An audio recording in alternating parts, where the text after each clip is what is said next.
जी, तो शुरू करते हैं ड्रेसिंग योर ड्रामे का एपिसोड नंबर 19। तो एपिसोड 19 के स्टार्ट में हम देखते हैं कि यहाँ पे जियो रुओफेंग से बाली डंगडुंग लड़ रहा होता है। वहीं पे रुओफेंग आ जाता है और कहता है कि जियो रुओफेंग, मैं तुम्हें नहीं छोड़ूंगा। जियो रुओफेंग कहता है कि देखो, मैं जिन सवालों का जवाब लेने के लिए आया हूँ, मैं उस सवालों का जवाब लिए बगैर यहाँ से नहीं जाने वाला हूँ। और कहता है कि रुओफेंग, अब जबकि तुम यहाँ पे आ गए हो, तुम अपनी तलवार लेकर आ ही गए हो, तो चलो मैं आज तुम्हारी भी तकनीकी देख लेता हूँ। रुओफेंग कहता है क्यों नहीं मुखिया जी, अगर आप ऐसा चाहते हैं तो फिर ठीक है, आप मेरी तलवार तकनीकी देख ही लीजिए। मेरी तलवार तकनीकी जो है वो दुनिया की तीसरे नंबर की सर्वश्रेष्ठ तलवार तकनीकी है। तो यहाँ पे जियो रुओफेंग जो होता है यानी मुखिया जी होते हैं, वो कहते हैं कि ठीक है, तो फिर मेरा हथियार भी देख लो। तुम्हें क्या लगता है तुम मेरे हथियार के आगे टिक पाओगे? जियो रुओफेंग जो होता है वो उसके ऊपर हमला कर देता है। कहता है कि चलो देखते हैं कौन टिकता है। इन दोनों में भयंकर एक युद्ध होता है, छोटा सा, मतलब वहाँ लड़ाई होती है। इसका तलवार और उसका अपना हथियार, मतलब जो जियो रुओफेंग होता है मुखिया, उसका जो हथियार होता है ना वो बहुत ही ज़्यादा शक्तिशाली होती है। यहाँ पे टीचर ली जो होते हैं वो बाली डंगडुंग से कहते हैं कि बाली डंगडुंग, मुझे नहीं लगता कि रुओफेंग उससे जीतेगा, क्योंकि तुम्हें पता है जियो रुओफेंग जो है उसका जो हथियार है ना वही बहुत ज़्यादा प्रसिद्ध है। तो मुझे नहीं लगता कि उससे वो जीत पाएगा। अभी बाली डंगडुंग कहता है, इससे बाली डंगडुंग कुछ कहता है, इससे पहले ही हम देखते हैं कि रुओफेंग जो होता है वो चिल्लाता है, मतलब नाम लेता है बाली डंगडुंग, कहता है बाली डंगडुंग। तो हम देखते हैं बाली डंगडुंग तुरंत अपना तलवार लेकर रुओफेंग के सामने चला जाता है। कहता है कि हाँ भाई, मैं आ गया तुम्हारे साथ लड़ने के लिए। तो यहाँ पे रुओफेंग जो होता है वो कहता है कि तुम यहाँ पे क्या कर रहे हो, मैंने तुम्हें बोला था ना। वो कहता है कि हाँ, तुमने मुझे पुकारा और मैं तुम्हें आ गया तुम्हारी मदद करने के लिए। रुओफेंग कहता है पागल कहीं के, मैंने तुम्हें इसलिए पुकारा था कि तुम टीचर को लेकर यहाँ से तुरंत चले जाओ, और तुम यहाँ पे आ गए मेरे साथ लड़ाई लड़ने के लिए। बाली डंगडुंग, तुम सच में पागल हो। हम देखते हैं जियो रुओफेंग यानी मुखिया जी जो होते हैं वो कहते हैं कि अब तुम दोनों में से कोई भी यहाँ से नहीं हिलेगा।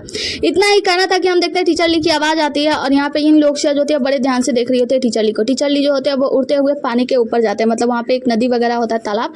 उसी तालाब में आप नदी में बोले उसमें जाके खड़े हो जाते हैं, पानी के ऊपर ही खड़े हो जाते हैं। और क्या जियो रुओफेंग, बैक्ष्याओ हाल के प्रमुख यानी मुखिया जी, तुम यहाँ पे जो कुछ भी जानने के लिए आए हो, मैं तुम्हें वो सारी बातें बताने के लिए तैयार हूँ, लेकिन उससे पहले तुम्हें मेरे साथ एक वादा करना होगा। तुम्हें ये वादा करना होगा कि ये जो दोनों लड़के यानी बाली डंगडुंग जो है उसके काम में तुम उसकी मदद करोगे, और साथ ही जो ये राजकुमार रुओफेंग है तुम उसकी मदद करोगे, वो जो कुछ पिछाएगा। उसके बाद से वो आदेश देते हैं वहाँ के पानी को, कहते हैं कि स्वर्ग से आया हुआ जल मेरा आदेश मानो। और वो जो जल या पानी होता है वो टीचर ली के इशारे पर अचानक से लहरें बन जाती हैं, और टीचर ली उसी लहर पे खड़े होते हैं। जिसके बाद से वो बताने लगते हैं कि बैक्ष्याओ हाल के प्रमुख यानी मुखिया, जैसा कि तुम जानना चाहते हो, मैं तुम्हें सारी सच्चाई आज बता रहा हूँ। मैं ही हूँ वो जो 150 साल पहले जो 150 साल पहले उस कवि के साथ कुछ कविताओं की रचना की थी। मैं ही वो हूँ जो कि 120 साल पहले तुम्हारे बैक्ष्याओ हाल का निर्माण किया था। मैं ही वो हूँ जिसने ये किया वो किया, मतलब सारी चीजें बता रहे थे। और कहते हैं कि मैं ही वो हूँ जो तियांकी शहर में सालों से राज कर रहा था। आज तक तुम्हें इसके बारे में शायद अंदाजा हो गया था, लेकिन अगर आज तुम जानना ही चाहते हो तो मैं तुम्हें सारी सच्चाई बता देता हूँ। मैं ही ये हूँ वो हूँ, मतलब वो सारी बातें जियो रुओफेंग को बता देते हैं। कहते हैं कि अब तुम जैसा चाहो अपने बैक्ष्याओ हाल में लिख सकते हो, अपने गणना में लिख सकते हो। जिसके बाद से वो क्या करते हैं, अपने तलवार से एक वार करते हैं, और जो जियो रुओफेंग होता है यानी जो मुखिया जी होते हैं उनके चेहरे से जो मास्क लगा होता है वो मास्क टूटकर नीचे गिर जाता है। हम देखते हैं कि टीचर ली की बातें सुनकर मुखिया जी जो होते हैं वो आश्चर्यचकित हो जाते हैं। रुओफेंग जो होता है वो भी आश्चर्यचकित हो जाता है। यहाँ पे सभी लोग जो होते हैं ना वो लोग आश्चर्यचकित हो जाते हैं कि क्या ये सच है, जो कुछ भी मैं सोच रहा हूँ, जो कुछ भी मैं देख रहा हूँ, क्या ये मेरी आंखों का धोखा नहीं है। टीचर ली जो होते हैं ना वो क्या करते हैं, पानी को आदेश देते हैं। कहते हैं कि अब तुम सभी लोग अपने शेप में आ जाओ। जिसके बाद से वो जो पानी होता है वो अचानक से उछलने लगता है, धीमे हो जाता है, मतलब नीचे आ जाता है, और फिर अचानक से पानी को उछाल देते हैं। और हम देखते हैं कि टीचर ली अचानक से एकदम से जवान हो जाते हैं, मतलब एकदम से हैंडसम, इतना ज्यादा हैंडसम कि इतना हैंडसम तो इस ड्रामे में मैंने अभी तक किसी को देखा नहीं। जियो रुओफेंग यानी मुखिया, इन लोगों को तो अपने आंखों पर विश्वास ही नहीं हो रहा कि ये क्या हुआ टीचर ली के साथ। फिर टीचर ली उस पानी में ही दौड़कर आगे आने लगते हैं। इन लोग को देखते हैं वो भी आश्चर्यचकित हो जाती है कि क्या ये सब सच है। हम देखते हैं रुओफेंग को, वो भी आश्चर्यचकित होता है। बाली डंगडुंग तो अपनी आंखों को मसलने लगता है कि क्या ये मेरी आंखों का धोखा तो नहीं है। हम देखते हैं कि टीचर ली अचानक से इतने ज्यादा जवान हो गए, इतने ज्यादा हैंडसम लग रहे हैं ना कि ये सभी लोग आश्चर्यचकित हो जाते हैं कि क्या ये सच है या सिर्फ आंखों का धोखा है। जिसके बाद से टीचर ली जो होते हैं वो दौड़ते हुए आते हैं और कहते हैं मुखिया जी से कि मुखिया जी, अब जबकि मैंने तुम्हें सारी सच्चाई बता दी है तो तुम चाहो तो बैक्ष्याओ हाल का जो दस्तावेज है तुम उसमें इस बात के बारे में लिख सकते हो, लेकिन हाँ याद रखना इसके बारे में किसी और को पता नहीं चलना चाहिए। और साथ ही कहते हैं कि तुम्हें अपने वादे को भी याद रखना होगा। जियो रुओफेंग कहता है कि जी टीचर ली, मैं आप जैसा चाहते हैं मैं वैसा ही करूंगा। वो कहते हैं कि तुम भूल गए, मैंने तुमसे अभी वादा लिया था ना कि तो तुम्हें साथ देना होगा रुओफेंग का और साथ ही बाली डंगडुंग का। जिसके बाद से जो जियो रुओफेंग होता है वो कहता है कि टीचर ली, जैसा कि आपने कहा और मुझे पता चल गया है कि आप ही वो हैं जिसने बैक्ष्याओ हाल का निर्माण किया है, मतलब एक तरीके से आप हमारे बुजुर्ग हैं। तो वो कहते हैं कि अरे यार बुजुर्ग मत कहो, देखो अब मैं तुम्हारी उम्र का हो गया हूँ, तो बुजुर्ग कहना मुझे थोड़ा सा बूढ़ापन लग रहा है। जियो रुओफेंग कहता है जी टीचर जैसी आप किया गया, और फिर वहां से चला जाता है। टीचर ली जो होते हैं वो रुओ फेंग को बुलाते हैं और कहते हैं कि रुओ फेंग, जैसा कि मैंने उससे वादा लिया था, अब तुम चाहो तो उसका साथ लेकर, मतलब जियो रुओ फेंग का साथ लो और तुम जैसा चाहो वैसा कर सकते हो। मतलब अपने जो तुम छानबीन कर रहे हो उसमें तुम उसका साथ ले सकते हो और साथ ही तुम अपने राजगद्दी को भी संयोजित कर सकते हो। और तुम चाहो तो हम वापस जब तियांकी शहर में आएंगे तो हम लोग साथ में मिलकर शराब पियेंगे। और जहाँ तक उस लड़के की बात है, मतलब बैली डोंगनू की तरफ इशारा करते हैं, उसके बारे में तुम भूल जाओ क्योंकि वो थोड़ा सा खास है, तो मैं उसे संभाल लूंगा। और हाँ, एक बात ध्यान रखना, तो यहाँ पे जो रुओ फेंग होता है वो कहता है कि टीचर मुझे ऐसा क्यों लग रहा है कि हमारी दोबारा मुलाकात नहीं होगी। तो टीचर कहते हैं कि नहीं, ऐसा कुछ भी नहीं है, तुम ज्यादा सोच रहे हो, मैंने तो कभी तुमसे झूठ बोला है, मैं लौट कर वापस आऊंगा, तो तुम जा सकते हो और तुम जाओ और अपना काम करो। जिसके वजह से रुओ फेंग जो होता है वहां से चला जाता है। टीचर ली बैली डोंगनू को अपने पास बुलाते हैं। हम देखते हैं टीचर ली अचानक से बहुत ज्यादा कमजोर लग रहे होते हैं और वो तलवार भी अचानक से उठा नहीं पा रहे होते बैली डोंगनू के म्यान में रखने के लिए। बैली डोंगनू कहता है टीचर हिलना बंद करो। वो कहते हैं तुम हिलना बंद करो, मुझे तलवार रखने दो। रखने के बाद कहते हैं कि बैली डोंगनू मुझे लेकर बस गाड़ी के पास चलो। वो जब लेकर जाने लगता है तो टीचर ली कहते हैं मुझे अपने पीठ पे बैठा कर ले चलो। तो जो बैली डोंगनू होता है उसे उन्हें अपने पीठ पे बैठा के लेकर जाने लगता है। इन लोग से आती है, कहते हैं कि बैली डोंगनू टीचर आखिर में अचानक से इतने ज्यादा जवान कैसे हो गया। तो वो कहता है कि गाड़ी में चलो, बाद में बताता हूँ। जिसके बाद से वो लोग ले जाकर गाड़ी में रख देते हैं। जब गाड़ी में बैठ जाते हैं तो टीचर ली बताते हैं कि दरअसल बात ये है कि जो मुखिया जी थे ना वो बिल्कुल सही थे, धीरे धीरे मैं अपनी सारी आत्मिक शक्तियाँ खोता जा रहा हूँ। तो ये लोग कहते हैं कि टीचर आप कैसी बातें कर रहे हैं, आप मुझे सच सच बताइए आखिर बात क्या है। तो वो कहते हैं कि चिंता मत करो, ये कोई ऐसी बात नहीं है। दरअसल बात यह है ना कि मैं अभी बहुत ज़्यादा कमज़ोर महसूस कर रहा हूँ और मुझे बस एक अच्छी नींद चाहिए। जल्दी से तुम्हें पता चल जाएगा, मतलब जल्द ही तुम्हें सब कुछ पता चल जाएगा। बैली डोंगनू कहता है कि लेकिन टीचर आप ऐसे कैसे सोच सकते हैं। वो कहते हैं कि मुझे नींद लग रही है, बस मुझे सोने दो। जिसके बाद से टीचर ली जो होते हैं वो सोने लगते हैं। तो बैली डोंगनू उन्हें खींच के एक थप्पड़ मारता है गाल पे। कहता है कि टीचर पागल हो गया, तुम्हें भी नहीं सुना, अगर तुम सोओगे तो पता चले तुम कल सुबह उठो ही ना, मर जाओ। तो टीचर ली कहते हैं अरे यार तुम पागल हो क्या, ये पहली बार नहीं हो रहा है। दरअसल बात यह है ना कि मैं बस सोना चाहता हूँ, तुम पश्चिम की ओर चलो, जब सुबह हो जाएगी तो मैं खुद ब खुद उठ जाऊंगा। मैं बस थोड़ा कमजोर महसूस कर रहा हूँ, मैं मर नहीं रहा हूँ, तुम्हें चिंता करने की जरूरत नहीं है। और हाँ, इस समय मैं इतना ज्यादा कमजोर हूँ ना कि दुनिया के सर्वश्रेष्ठ मार्शल आर्टिस्ट को तुम आज हरा सकते हो।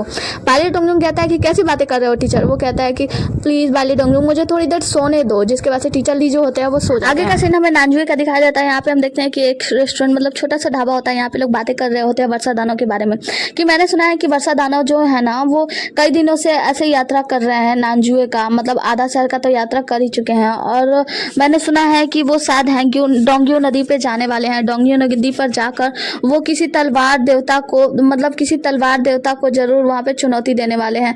और पता नहीं क्यों ऐसा लगता है कि जो तलवार देवता है ना वो मतलब वर्षा दानव जो है ना वो अचानक से अपनी शक्तियों के साथ खो रहे हैं या क्या कर रहे हैं मुझे नहीं पता, लेकिन हाँ वो अपनी तलवार अपने मयान में ही रखते हैं और साथ ही उनके ऊपर हमला करने वालों को वो जान से मार भी नहीं रहे हैं। ऐसा लगता है कि वर्षा दानव जो है ना वो अचानक से सुधर रहे हैं और उनका शिष्य भी उनके साथ में रह रहा है। ये लोग बातें कर रहे होते हैं, तभी हम देखते हैं वर्षा दानव वहीं से गुजरते हैं अपने शिष्य यानी ये डिंग जी के साथ। ये डिंग जी कहता है कि वर्षा दानव यानी गुरु जी, आप देख रहे हैं ना कि आपके बारे में यहाँ पे कितनी सारी बातें हो रही है, बस बात यह है कि आपके पास एक झंडा लगाने की कमी है। एक झंडा लगा दिया जाए और बता दिया जाए कि हाँ मैं वर्षा दानव हूँ।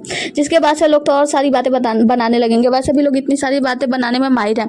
टीचर जो होते हैं उनके यानी वर्षा दानव वो कहते हैं कि हाँ ये सब तो चलता ही रहता है। जब ये आगे जाते हैं तो हम देखते हैं कि वहाँ पे एक नदी होती है, नदी के पास में एक बूढ़ा होता है जो इनके ऊपर हमला करता है। ये देखिए पूछता है कि मास्टर यानी वर्षा दानव ये कौन है। तो वो बताते हैं कि ये यहाँ का बूढ़ा व्यक्ति है जिसे मास्टर एल्डर कहा जाता है और जो मार्शल आर्टिस्ट है वो नंबर 1 का मार्शल आर्टिस्ट है यहाँ का यानी नानजुए का। तो कहते हैं ये डिंग जी से कि ये डिंग जी अब तुम जाकर छुप जाओ और जंगलों में छुप जाओ, छुप कर देखो, क्योंकि तुम्हें मारना उसके लिए बस चुटकी बजाने जैसा है, चुटकी बजाने का खेल है। और यहाँ पे ये डिंग जी कहता है कि इसका मतलब ये है मास्टर कि वो आपसे जीत नहीं पाएगा। तो उसके मास्टर यानी वर्षा दानव कहते हैं कि हाँ बिल्कुल, तो तुम जाकर छुप जाओ और छुप कर मेरी वार देखो। जिसके बाद से वो जाते हैं वर्षा दानव और जाकर उस बूढ़े आदमी एल्डर से कहते हैं कि चलो अब जबकि हम लोग सामने आ ही गए हैं एक दूसरे के आमने सामने और इसके अलावा हमारे पास कोई और रास्ता नहीं, हमें लड़ाई करनी होगी, तो चलो हम स्टार्ट करते हैं। जिसके बाद से वो जो बूढ़ा आदमी होता है वो समझाता है और कहता है कि वर्षा दानव तुम एक बात सुनो, मुझे पता है कि मुझे ऐसे पता है कि तुम दुनिया के नंबर 1 मार्शल आर्टिस्ट बनना चाहती हो, लेकिन अभी सही समय नहीं आया है। वो तुम यहाँ से वापस लौट जाओ। यहाँ पे जो वर्षा दानव होते हैं वो कहता है कि तुम्हें क्या लगता है कि अगर तुम टीचर ली से बोलोगे वापस लौटने के लिए तो वो लौट जाएंगे ली चांगसेल से? नहीं ना, वैसे ही मैं भी यहाँ से वापस नहीं लौटने वाली हूँ, क्योंकि मैं टीचर ली से जब लड़ने के लिए नहीं डरी तो मैं तुमसे लड़ने से क्यों डरूंगी।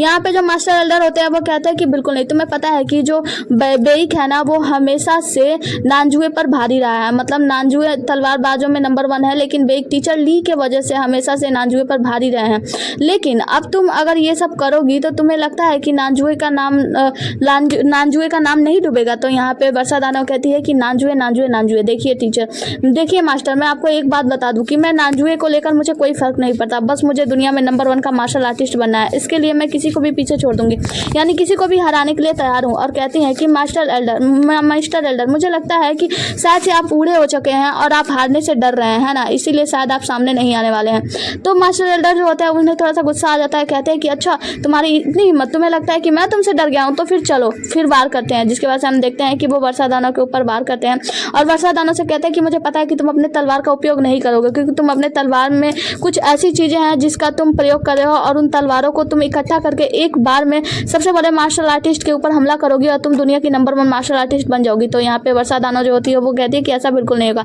इस बार मैं अपने तलवार का उपयोग करूंगी और हाँ, इस बार मैं तुम्हें जान से भी मार दूंगी। जिसके बाद से मास्टर एल्डर जो होते हैं वो कहते हैं कि ठीक है, फिर उसके ऊपर हमला कर देते हैं। हम देखते हैं कि वर्षा दानव जो होती है वो एक ही बार करती है और यहाँ पे वो मुस्कुराने लगती है कि मतलब वो जीत गई है। वर्षा दानव कहता है कि आज के बाद से मास्टर एल्डर सिर्फ और सिर्फ एक बूढ़े व्यक्ति हैं और बूढ़े व्यक्ति से ज्यादा कुछ नहीं। सीन यहाँ से कट होता है आगे की सीन में हम बाइली डोंगुंग को देखते हैं। डोंगुंग अपनी गाड़ी पे ही अपना सर लगा के सो रहा होता है। अंदर हम देखते हैं टीचर ली की आंख खुलती है और वो गाड़ी से बाहर निकलते हैं।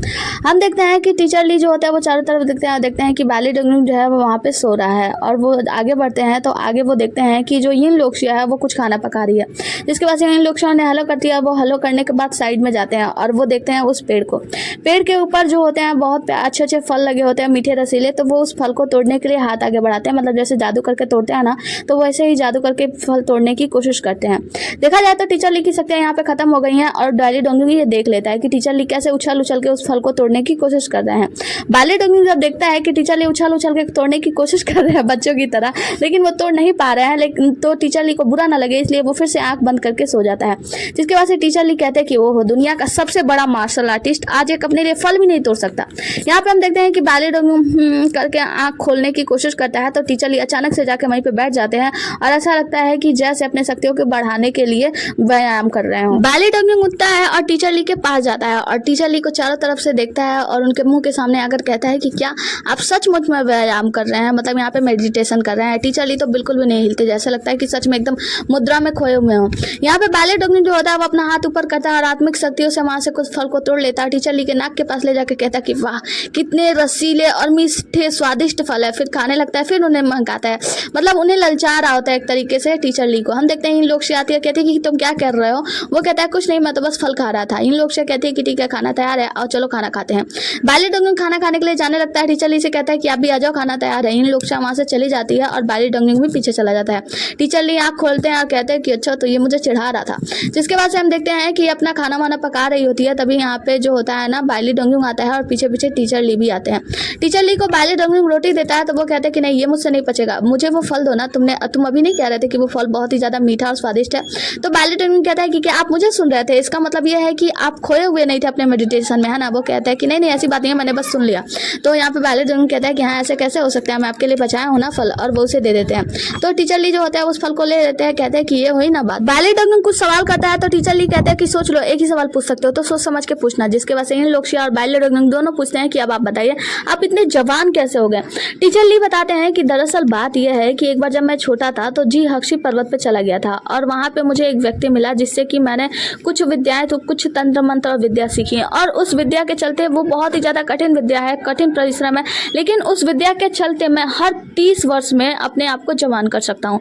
मतलब हर 30 वर्ष में मैं उस विद्या का प्रयोग करता हूँ जिसकी वजह से मैं जवान हो जाता हूँ। इसीलिए जब मेरा 30 वर्ष पूरा होता है तो मैं वहाँ से मतलब त्यांकी शहर से निकल जाता हूँ और कुछ ना कुछ अलग नाम से वापस आता हूँ। इन लोग से पूछती है तो फिर आप हम दोनों को साथ में क्यों लाए, तो वो बोलता है कि क्योंकि दरअसल बात यह है कि जब मैं 30 वर्ष में अपने आप को रूपांतरित करता हूँ यानी दोबारा से जवान होता हूँ, उस वक्त मेरी शक्तियाँ पूरी तरीके से खत्म हो जाती हैं और दोबारा से मुझे अपनी शक्तियाँ प्राप्त करने के लिए दोबारा से मुझे बहुत ज़्यादा मेहनत करनी पड़ेगी और वही सारी परीक्षा पढ़ाई भी लिखाई सब कुछ फिर दोबारा से करना होगा। बाइली डोंगुंग कहता है कि अच्छा इसीलिए तो आप हम लोगों को साथ लेकर आए ताकि हम लोग आपकी रक्षा कर सकें। टीचर ली कहते हैं कि हाँ सही समझे हैं। जिसके बाद से हम देखते हैं कि जो इन लोग से होती है और कहती है कि लेकिन हम लोग ही क्यों, मतलब और भी तो आपके बहुत सारे शिष्य थे।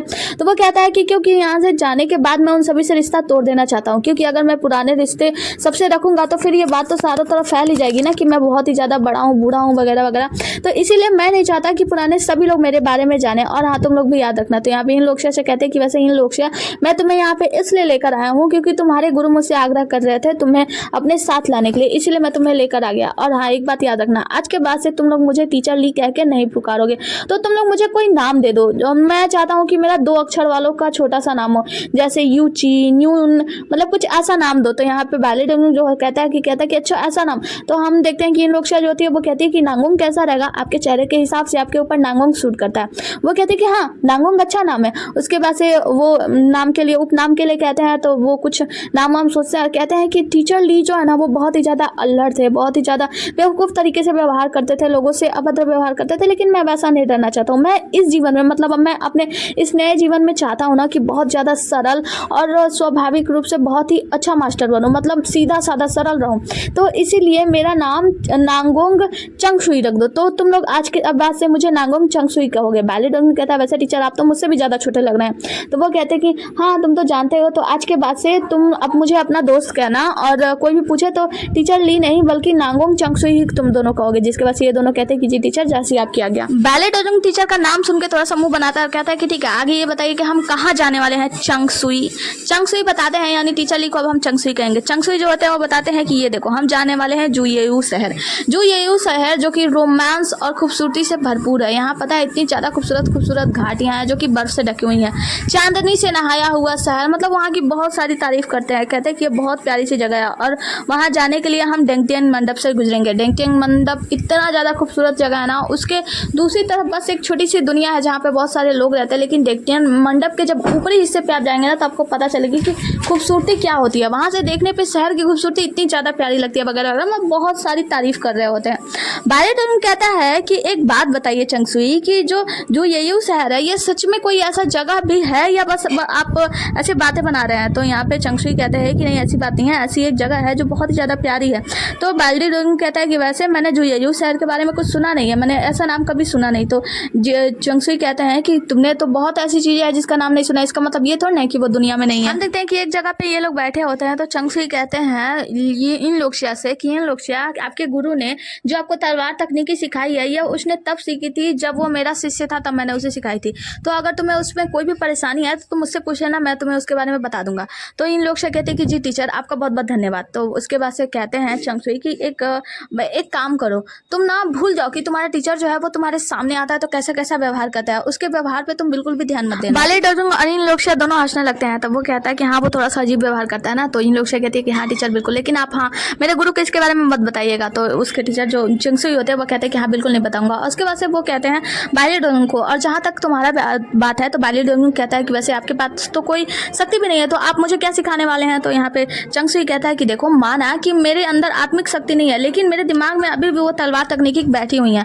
और वैसे एक बात बताओ, तुम इतने ज़्यादा शक्तिशाली हो, तुम तलवार मतलब शराब इतना अच्छा बनाते हो, साथ ही तुम मार्शल आर्ट्स में भी अच्छे हो और तुम्हारी आंतरिक शक्तियाँ भी अच्छी हैं, लेकिन फिर भी तुम इतने कमज़ोर क्यों हो। बैली डंगुंग कहता है कि टीचर देखो, अगर आपको मुझे सिखाना है ना तो सिखाओ, लेकिन मेरी बेइज्जती मत करो।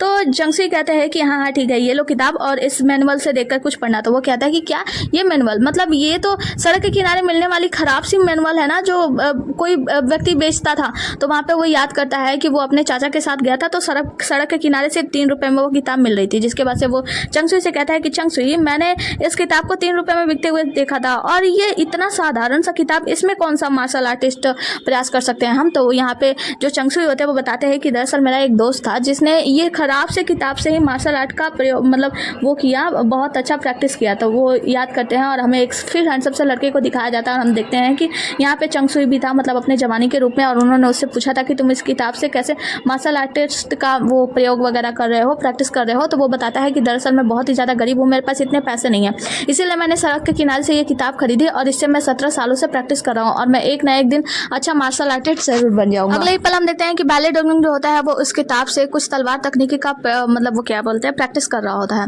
और वो प्रैक्टिस करते हुए कह रहा होता है कि ये तलवार तकनीक तो बहुत ही ज़्यादा अजीब गरीब है, मतलब ये बहुत ही ज़्यादा अजीब लग रहा है, मुझे नहीं लगता कि इससे कोई अच्छा मार्शल आर्टिस्ट बन सकता है। जिसके बाद से टीचर ली के पास जाते हुए उस किताब को दे देता है और कहता है कि ये लो, मुझे नहीं लगता कि ये किसी काम का भी है। और कहता है कि अच्छा ये बताइए आपके उस दोस्त का फिर क्या हुआ, मुझे पक्का विश्वास है कि वो अपने जीवन में कुछ भी कर नहीं पाया होगा। तो यहाँ पे टीचर बताते हैं, मतलब चंगशुई जो होते हैं वो बताते हैं कि दरअसल बात यह है कि वो जो मेरा दोस्त था ना, वो आगे चल के बहुत बहुत बड़ा मार्शल आर्टिस्ट बना और साथ ही उसने इस तलवार तकनीकी, इस बेकार से किताब पुस्तक से मिली हुई तलवार तकनीकी को एक अच्छे तलवार तकनीकी में बदल दिया, जिसका नाम उसने ली गुओ रखा। तो वो कहता है कि ली गुओ क्या वो जियो परिवार से था? तो वो कहते हैं कि हाँ, जियो परिवार का मास्टर, जो कि उसने बहुत हजारों सैनिकों को अपने अंडर में काम करने पर मजबूर कर दिया और साथ ही वो वहाँ का सम्राट बन गया, जहाँ पे हमें पता चलता है कि वो बैली का सम्राट जो तियानवू यानी जियोजी के नाम से जाना जाता था। जिसके वजह से वो बताता है कि मतलब मैं ये बताना चाहता हूँ कि खराब से खराब तलवार तकनीकी भी ना एक मार्शल आर्टिस्ट बना सकती है। तो यहाँ पे बैली डोंग कहता है कि लेकिन ऐसा कैसे संभव है?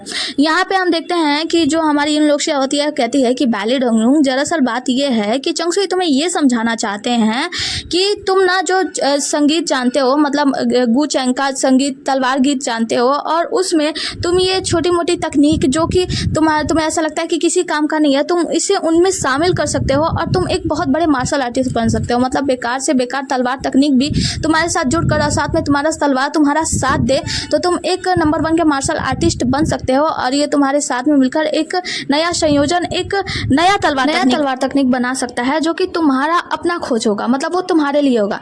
टीचर जो होते हैं यानी चंगसुई जो होते हैं वो कहते हैं कि हाँ, तुमने बिल्कुल सही कहा। चंगसुई जो होते हैं वो किताब वापस से बैली डोंग को दे देते हैं, कहते हैं कि लो और तुम इससे प्रैक्टिस करना। बैली डोंग कहता है कि क्या ऐसा सच में हो सकता है? सीन यहाँ से कट होता है आगे की सीन में हम देखते हैं कि तीनों लोग यहाँ पे आराम कर रहे होते हैं यानी सो रहे होते हैं। यहीं पे हम देखते हैं कि मो किंगशुआन आता है और इन लोग की आंख अचानक से खुल जाती है। हम देखते हैं कि जो चंगसुई सोए होते हैं ना उनकी भी आंख खुल जाती है, मतलब वो भी देख लेते हैं कि इन लोगों के बीच क्या बात हो रही है, लेकिन अभी हमें दिखाया नहीं जाता। सीन यहाँ से कट होता है, हम देखते हैं कि इन लोक्शिया और बैली डोंग जो होते हैं वो गाड़ी में वहाँ से जा रहे होते हैं। तो इन लोक्शिया कुछ सोच रही होती है, तो बैली डोंग पूछता है कि लोक्शिया क्या हुआ, तुम क्या सोच रही हो? लोक्शिया कहती है कुछ तो नहीं। तो वो कहता है कि तो फिर तुम इतनी शांत क्यों बैठी हो, कुछ सोच तो नहीं रही हो? वो कहता है कि नहीं, दरअसल बात यह है ना, मुझे ऐसा लगता है कि शायद मैं थक गई हूँ। जिसके बाद से बैली डोंग ले जाके एक जगह गाड़ी रोक लेता है और कहता है कि हम लोग यहीं पे आराम करेंगे। चंगसुई जो होते हैं वहाँ पे एक पत्थर पे बैठ जाते हैं। इन लोग से याद करती है कि मो किंगशुआन ने उससे कहा था कि तुम्हारी छोटी बहन यहाँ पे आई है, तुमसे मिलना चाहती है। तो वहाँ से जाने लगती है। तो मो किंगशुआन ने कहा था कि तुम मुझसे मिल लेना प्लीज।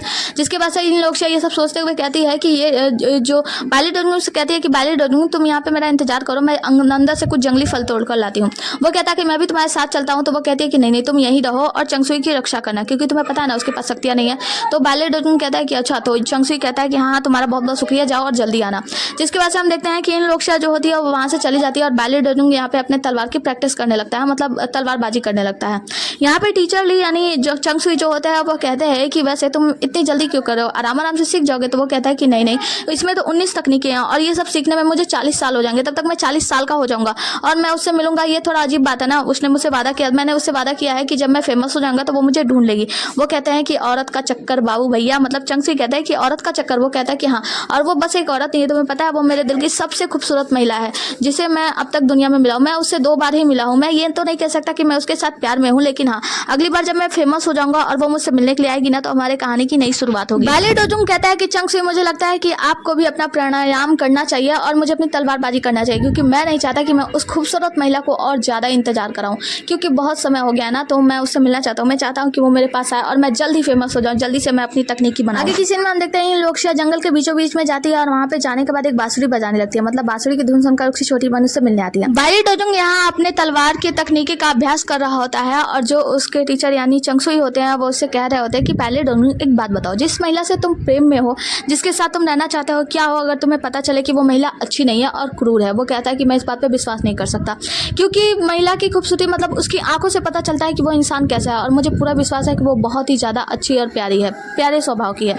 जिसके बाद से चंगसुई कहते हैं कि जब तुम्हें पता चलेगा कि वो जानबूझकर तुम्हारे पास आ रही है और तुम्हारे दिल में वो सारी फीलिंग्स वगैरह वो सब उसने जानबूझकर किया है तो तुम क्या करोगे? वो कहता है कि जहाँ तक इस बात का सवाल है वो जानबूझकर मेरे सामने तो आ सकती है, लेकिन हाँ, मेरे मन में प्यार वो अपने आप से तो नहीं कर सकती ना। तो ये तो मेरे ऊपर है कि मैं उससे प्यार करूँ या ना करूँ। तो मैं उससे प्यार करता हूँ, ये मेरे अंदर की भावना है और मैं उसको देखकर, उसकी आंखों को देखकर समझ गया हूँ कि वो बहुत ही ज़्यादा अच्छी है। और जहाँ तक इस बात की बात है मेरी उस फीलिंग के लिए, तो मैं उसके लिए फील करता हूँ, इससे उसका क्या लेना देना, और उसे तो इसके बारे में शायद पता भी ना हो। और हाँ, मैं उसे बहुत पसंद करता हूँ और मैं उसकी सारी बातों को एक्सेप्ट करूँगा और मैं इस बात को कभी भी एक्सेप्ट नहीं कर सकता कि वो बुरी होगी। मुझे पता है कि वो बहुत ही ज़्यादा अच्छी है। बैली डोंग कहता है कि लीजिए चंगसुई, मैंने आपके दिए हुए किताब के 19 तकनीकी का अभ्यास कर लिया है। जिसके बाद से जो चंगसुई होते हैं वो अपनी आंखें बंद कर लेते हैं और कहते हैं कि ओह टीचर ली, तुमने अपने साथ एक अच्छे शिष्य को मिला लिया। यहाँ हम हमारी हीरोइन इन लोक्शिया को देखते हैं जो कि मिलती है अपनी बहन किन से, उससे कहती है कि तुम ठीक तो हो ना? किन बताती है कि हाँ मैं ठीक हूँ और मैंने मैंने सुना है कि स्काई बियॉन्ड में हम जिस व्यक्ति को ढूंढ रहे थे, जो मार्शल आर्ट मतलब जन्मजात मार्शल आर्टिस्ट है, वो तुम्हारे साथ ही है और तुम उसे वापस लेकर नहीं आई। वो कहती है कि हाँ देखो, मैं ऐसा नहीं चाहती कि हमारा राज्य पुनर्स्थापित ना हो। तो या उसकी बहन किन कहती है कि चलो मैं समझती हूँ कि तुम लड़ाई से बचना चाहती हो, इसीलिए तुम ये सब कर रही हो।